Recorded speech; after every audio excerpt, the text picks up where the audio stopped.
রাসূল সাল্লাল্লাহু আলাইহি ওয়াসাল্লাম বলেছেন, 7টি ধ্বংসাত্মক অপরাধ, যে অপরাধ মানুষকে দুনিয়া এবং আখিরাত বরবাদ করে দেয়। 1 নম্বর হয়েছে আশশিরকু বিল্লাহ, আল্লাহর সাথে শিরক করা।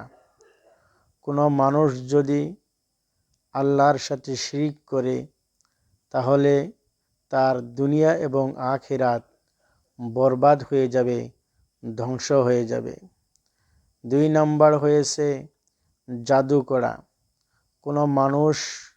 কোনো মানুষকে যদি জাদু করে তাহলে সে জাদু করার কারণে তার দুনিয়া এবং আখিরাত ধ্বংস হয়ে যাবে, বরবাদ হয়ে যাবে। 3 নম্বর হয়েছে কতল করা।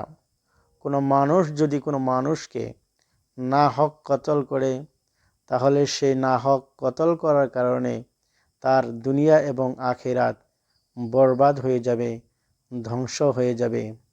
4 নম্বর হয়েছে সুদ খাওয়া।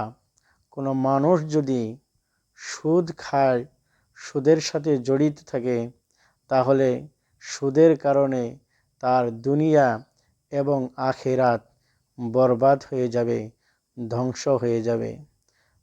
5 নম্বর হয়েছে ইয়াতীমের মাল অন্যায়ভাবে ভক্ষণ করা। যদি কোনো মানুষ ইয়াতীমের মাল অন্যায়ভাবে ভক্ষণ করে তাহলে তার দুনিয়া এবং আখিরাত বরবাদ হয়ে যাবে, ধ্বংস হয়ে যাবে। ইয়াতীমের মাল খাওয়া মানে আগুন খাওয়া। 6 নম্বর হয়েছে জিহাদের ময়দান থেকে পলায়ন করা।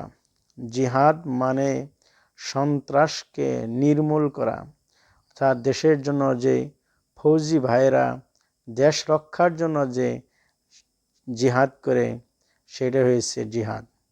7 নম্বর হয়েছে কোনো সতী নারীর উপরে অপবাদ দেওয়া। এই 7টি সিফত যার ভিতরে থাকবে তার দুনিয়া এবং আখিরাত ধ্বংস হয়ে যাবে, বরবাদ হয়ে যাবে।